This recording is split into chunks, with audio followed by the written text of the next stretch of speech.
The loudest, the biggest, the brashest. New York is its own character in every play. The bad thing about New York is the pressure. You're always under pressure. Here are the stories about those plays. It's New York Accent with Damon Amendolara. Welcome to the latest installment of New York Accent, everybody. This is a show about the stars that grew up here in New York or played in New York or broadcasted in New York. Now, our next guest has that NYC bloodline through and through. He was born in New York City, grew up in Mount Vernon, played baseball across the street from Yankees Stadium in the Bronx, played at Hofstra, and was drafted by the Mets. Nobody's got more New York ties than this guy. On top of it, calling Yankee games for both WPIX 11 and the S Network since 1997 through 2021. Joining us here on New York Accent is the great Ken Singleton. Ken, how are you? Hey, man, I'm doing fine. How are you tonight? I'm doing great. Thanks so much for joining us. And boy, I'd love to start with something on a high note, but the Yankees and what has happened to the Yankees have been such everywhere. It's been so the news has been just getting worse and worse. And on Sunday night, blowing that big lead of the ninth inning. Is that as low as it can go for the Bombers this season? Well, they're in a tough stretch for sure. Hopefully, they still have some time to turn it around. But once you get behind five games in the wild card, and they have other teams in front of them, so those teams aren't going to lose every day. Some of them are going to win, so it makes it even more difficult to catch up. In all the years that I was with the Yankees, 25 years. I don't think I was ever in a situation like this. I think we had 25 years of winning baseball and also 22 playoff appearances. So it's very strange for me to see them in a situation like this. I know there's a lot of pressure on them. There's always pressure on the Yankees. Damon, I've always mentioned over the years that they not only play against other teams, they kind of play against their own history. And once you've won the World Series 27 times, that's what Yankee fans expect. They expect you to not be just a good team or a playoff team. They expect you to at least get to the World Series, if not win it. I really like that take that sometimes they play against their own history. Yeah. Do you feel like that's happening this year where there's maybe a tightening or a tension because they haven't been the team that they maybe expected to be early in the season? Well, I think that's part of it. I think injuries, of course, with any team that is going to have some, but I think they've had some. When Judge went out, I think they were 31-19 when he was playing, and they're under 500 when he doesn't, and he missed 40 games. So right away, that puts you almost at a 500 level or barely just above it. And you're going to have to get 10, 15 games over to even think about getting to the playoffs. And right now, they're just not playing well enough. Their pitching staff has been decimated by injuries. The only solid pitcher this year in the starting rotation has been Garrett Cole. I know Clark Schmidt has been pitching pretty well lately, but even he got off to a slow start. And then you throw in Severino, whose confidence just seems to be shot. Rodon is injured again. It's not the same in a rotation. And I think all the Yankee teams that I was part of or broadcast for, their rotation was one of the strong parts of the team. What do you make of the criticism of Aaron Boone? Do you find it fair? You have to remember, here's a guy in his first few years, the Yankees won 100 games just about every year. I wouldn't say it's fair. I do think that over a period of time, managers have to develop a different message to the team or a different way of getting their point across as to how to win games. Now, I'm not saying his presence on the team or his message is kind of going south, but maybe the players have heard it too often, and he's going to have to change things to get them going. I don't know what that could be, but right now it just doesn't seem to be resonating with the team. And I've seen just too many mistakes on the field. How many Yankees have we seen thrown out at third base on ground balls at shortstop this year? Or, trying to take the extra base when it wasn't warranted. I just think that those are the things when you're playing tight games, those are the things that come back to haunt you. That one little thing in a game can turn a tight game around. Now, if you're going to score 10 runs a game, you should be okay. Your pitcher should be able to hold them to at least 6, right? But the Yankees aren't scoring 10 runs a game. And in particular, when Judge hasn't played, their offense seems to be stagnant this year. It's amazing to think about how long it's been since they've had a losing season. 1992 was the Yeah. last time they were under 500. So there's this amazing streak of continuity of winning. And Mhm. yet they have not been to a World Series since 2009. So some people will say, well, look, Brian Cashman always gets you to the playoffs, so you can't Mhm. argue with that. Others will say, well, in Yankee land, as you just noted, Mhm. just having a winning season is not enough. You got to get to World Series. Which side of the divide do you fall on when it comes to Cashman and this kind of run of good, but maybe not great since '09? Yeah, I think in this day and age, it's a little more difficult to navigate yourself into the World Series. Last year, we saw the Philadelphia Phillies. They were the last ones into the playoffs, but they did make it to the World Series and almost won it. But the fact is that it's more difficult now to get yourself to the World Series because there's extra layers of playoffs involved. When I was playing years ago, well, unfortunately, there was no wild card. But if you won the division, you automatically were in the championship series. And if you won that, you go to the World Series. Now, the division series, then the ALCS, and then possibly the World Series if you get that far. It's also you have a play-in game. So that's another layer of playoffs. Now, I know it keeps fans interested throughout baseball going into September. Even if you're 5, 6, 7 games behind, you can still get to the wild card and play in the playoffs. Now, that wasn't the case when I was playing. You had to win the division. But I just think now the Yankees have gotten themselves to a point where they've gotten to the championship series, but they just couldn't get by the Houston Astros for one reason or another. See, I'm split on this. You won the World Series with the Orioles in 1983. At Yeah. that time, if you win the American League East, you're in the ALCS. Yeah. And there is certainly kind of a validation of the season. If you're good enough to win the division, you're automatically one round away from the World Series. So, Yeah. you've had a great year. Mhm. Now, the flip side is it shuts out a lot of good teams without a wild card. But Yeah. today, the Phillies get in, or anybody else can have 89 wins and find themselves in the World Series.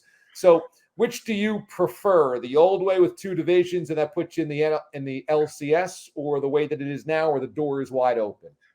Damon, I think I prefer now because it keeps more fans interested. I wish there was the wild card situation when I was playing, because in the American League East, we know it's a difficult division, and it was back then too. You're talking, 40, 45 years ago. But I played 10 years for the Orioles. We finished second 6 times. So, Wow. Wow. I would have gone for the wild card. We got to the World Series twice. We won the division twice, but that was your only route. We had one year we won 100 games and went home because the Yankees won 103.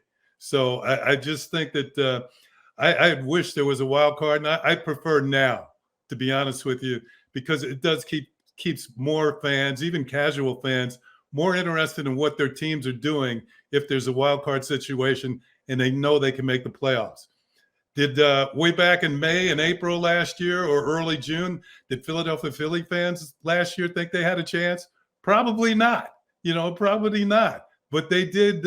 They rallied late in the season under Rob Thompson when he came in, took over the club, and then they eventually made it to the World Series. So there is that hope just to get in. I mean, they were the 8th team to get in, and that they did get to the World Series. So I think I would prefer now. I would almost guarantee you, if we had it back then, being the type of team we were, we would have made it to the World Series at least some of those times when we finished second. Do you think that this Yankees lineup has been overly Aaron Judge reliant? Ooh, that's a good question. Anytime you have an MVP in your lineup, you're going to rely on him. And I mentioned the fact that he missed over 40 games this year, so he wasn't there.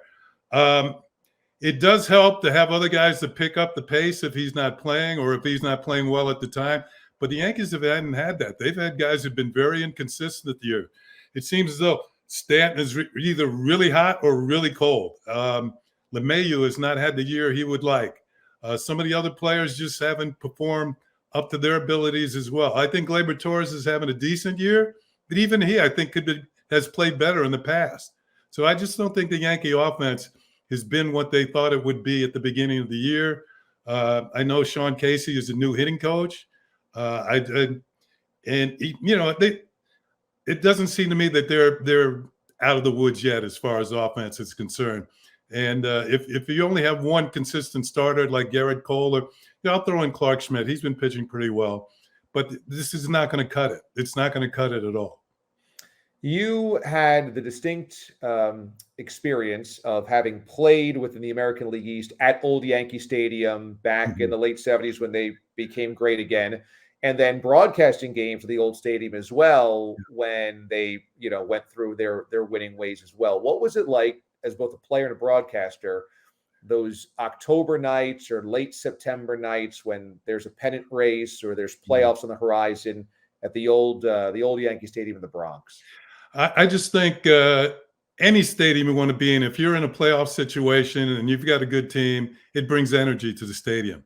The crowds were there. They anticipate a win for the home ball club, being the Yankees. It was the same thing in Baltimore when I was playing in Baltimore, or even coming in the Yankee Stadium back in the day. The energy was there. The energy for us was there too because we were contenders along with the Yankees. I just think that whether it's the old Yankee Stadium or the new Yankee Stadium, we saw the Yankees win the World Series their first year in the new Yankee Stadium. So it can be done, even though it hasn't been done since. I just think that the energy level, I haven't quite seen it on TV because there's been too much inconsistency this year. I think the fans are somewhat disgruntled with what's going on with the team. I know that they seem to be on Cashman's case. They seem to be on Hal Steinbrenner's case. I just think that they realized 2009 has been a while ago. And then it seems like an eternity as far as the Yankee fans are concerned. Growing up in New York in the 50s, you had the Dodgers, the Giants, the Yankees, and everybody in the city had to choose a side, draw the line of the sand, or in this case, the sidewalk, and that was your territory. So who was your team? Who was your player growing up? Okay. That's a very good question, Damon, because my dad was a Dodger fan because of Jackie Robinson and the Dodgers. I kind of gravitated towards the Giants because I was a Willie Mays fan. He's my all-time favorite player. I just thought he could do anything. Even after the Giants moved to the West Coast of San Francisco, and of course the Dodgers went to LA, in those days, it wasn't like it is now. You can watch any game, anytime, anywhere. If you want to stay up late and watch a West Coast game, you can do it. I can remember as a kid, I used to have to get the afternoon paper to find out what happened on the West Coast. The late afternoon Daily News or the late afternoon Mount Vernon Daily Argus would have the box scores from the night before. Nice. And, of course, the first guy I would check was Willie Mays to see what he did. He usually played very well. But nowadays, if I feel like staying up late and watch the Yankees on the West Coast tonight, they're in Atlanta tonight, or staying up watch the Orioles on the West Coast, I can do it. It's just modern technology is a wonderful thing. Did you ever do the basket catch like Willie? No, I didn't want to attempt that. I was a young player as much as, I loved them in Little League and Pony League and all that in Mount Vernon. I was determined to be my own player. And eventually, I was a Little League All-Star and all that sort of thing. And eventually I played in the Bronx Federation League is where I felt there was better competition. This is when I was about 16 or 17. And you're playing against guys who have been to the minor leagues and been released and come back. So they've been professionals. And here I am, 16, 17 years old, really holding my own and being an outstanding player against these guys, and really open up the eyes of the scouts in the New York area. How were you at stickball? Yeah, we used to play that all the time at Minnie S. Graham Playground in Mount Vernon. My buddies and I, there was an unusual situation. If you hit the ball across the street up on the rooftops of the supermarket, the pitcher had to go get it. So so I was determined not to give up many home runs to my friends. And to get the ball, you had to go through the apartment building, climb out a window onto the roof, and then get the ball. And so it was immediately a delay of game if you didn't have any backup tennis balls. So I think one year I hit like 200 something home runs up there. So yeah, my buddies had to go through that apartment building quite a lot.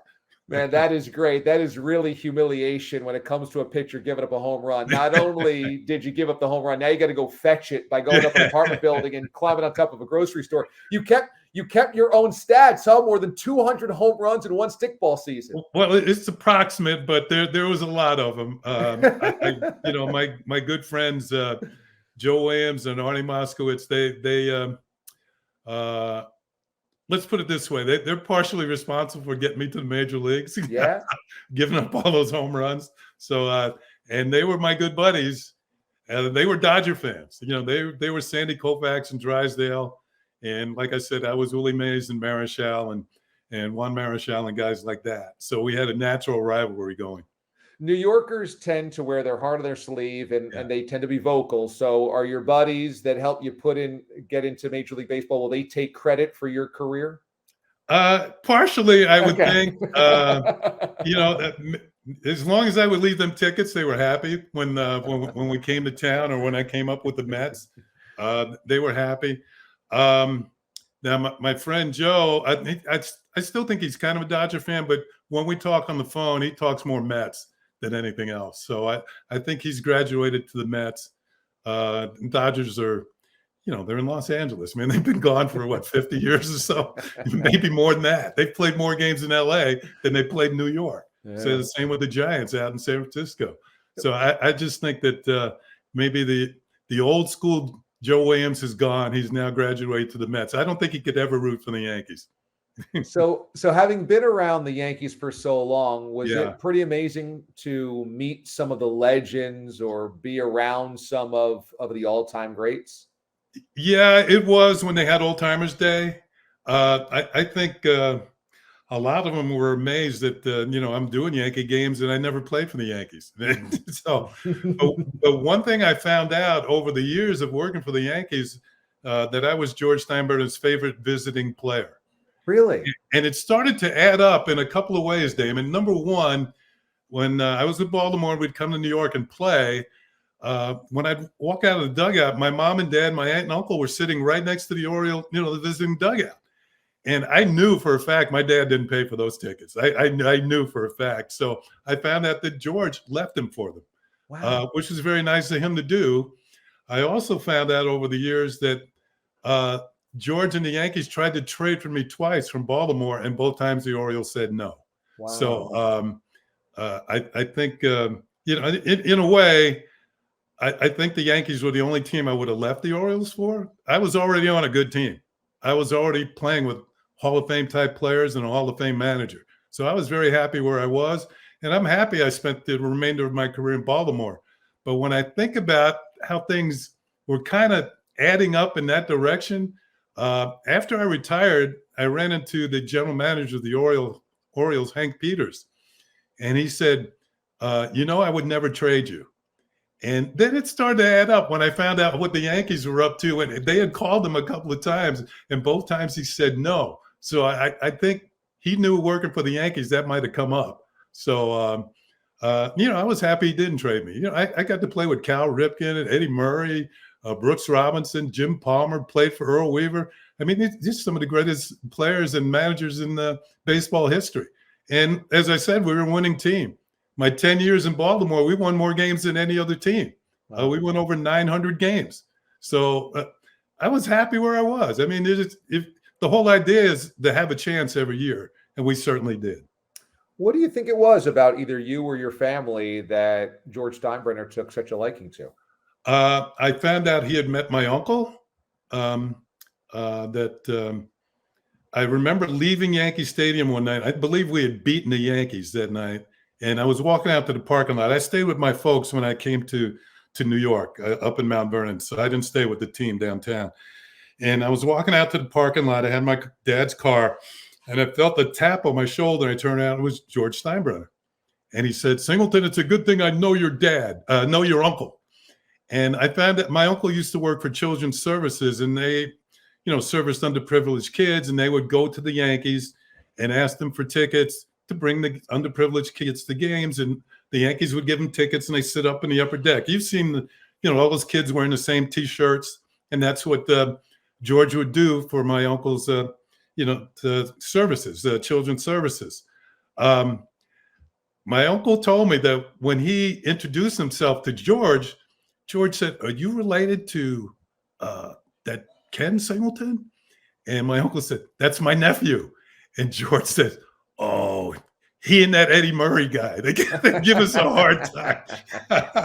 So he knew my uncle, and George was very kind to him to supply the tickets for the underprivileged kids, and to supply the tickets for my parents and my aunt and uncle to sit next to the Oriole dugout when the Orioles came to town. That was very nice of him. That's a great story. Yeah. Ken Singleton's a 3-time All-Star, World Series champion, and a member of the Yankees broadcast team for 25 years. And he's a New Yorker through and through, so he's the perfect subject for a New York accent. Ken, this is so great. We'll have to catch up again because I know you got like a million stories that you can share, and I feel like we've only scratched the surface here. Well, that's probably true. I mean, I think one thing I found out over the years of broadcasting Yankee games, Yankee fans were mesmerized by Earl Weaver stories. I mean, they had seen him over the years, he and Billy Martin going at it. And of course, they were both very cantankerous. Earl was, I wouldn't say he was fun to play for. He was tough, but he was fair. He didn't hold a grudge. If he felt you could win a game for him, you were going to play, no matter what you had done the day before. One thing I see from modern managers, players make mistakes on the field and nobody corrects them.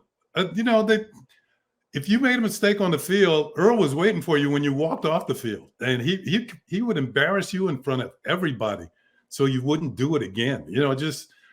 So I played hard. I tried to make sure he didn't yell at me very often. He got me a couple of times. I probably deserved it. One time I dropped a fly ball in Chicago, an easy fly ball.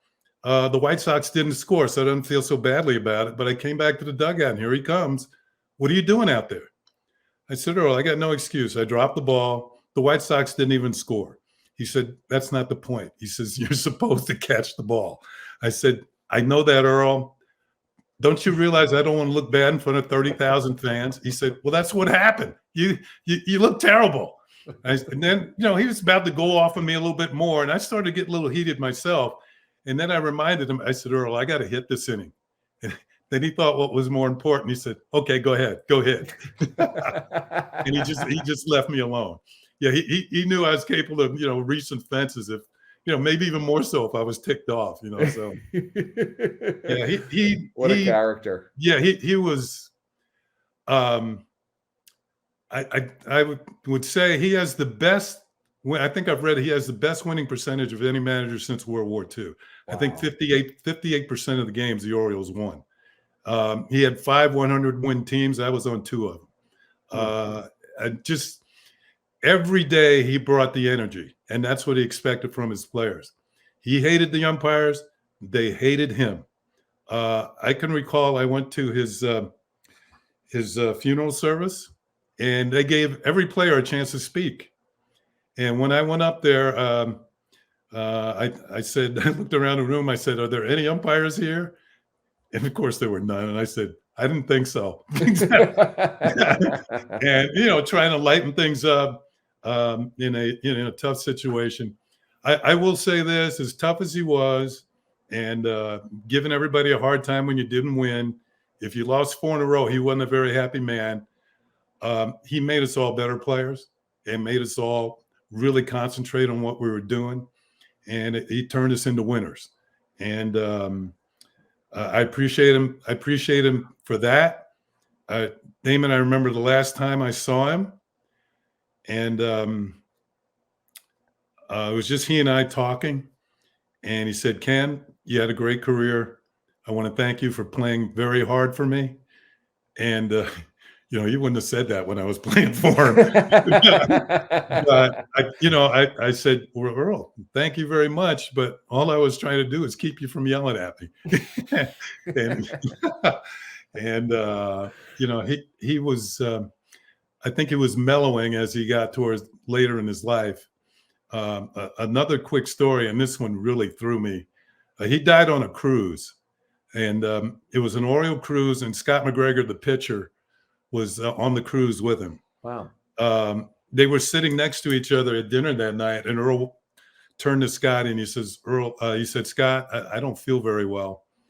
He said, if I don't feel much better than this, I won't be able to go to spring training in a ceremonial role, that they come out and wave to the fans and all that.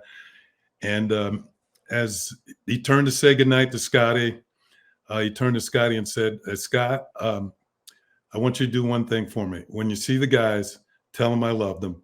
And he went upstairs and he passed away. Wow. And I know for a fact, Damon, he would have never said that. He would have never said that. I think he knew that his time was up. When Scott McGregor, we were playing golf, and Scott told me that story, and I went silent for about. I thought to myself, I knew there was a heart in there somewhere, and I think that was part of his fairness. He was fair, like I said, but he demanded a lot. I mean, he did not want mistakes. He didn't want outfielders throwing the ball away, you see it all the time now. They miss the cutoff man. The runners keep running in advance, and you got back to the dugout and you did that, man, he was going to let you have it in front of everybody. Keep the double play in order so our pitcher can get out of the inning. It was pitching, defense, and 3-run homers. That was his whole gig. That was it. That was the Earl Weaver playbook right there. Ken Singleton, our guest here on New York Accent, a longtime broadcaster for the New York Yankees, a 3-time All-Star, World Series champion as well. Ken, this was fantastic. Thank you so much. Damon, anytime. There's still a million Earl Weaver stories. Some of them we can't tell. We're going to circle back with you for all those, even the ones you can't tell. Anytime, Damon. Thank you again. Hey, thanks for watching. If you enjoy New York Accent, don't forget to give it a thumbs up and subscribe to our channel for more episodes like this one. Also, if you want to watch more episodes of New York Accent, check out our playlist and let us know what you think in the comments below. Thanks again for watching, and we will see you for the next episode of New York Accent.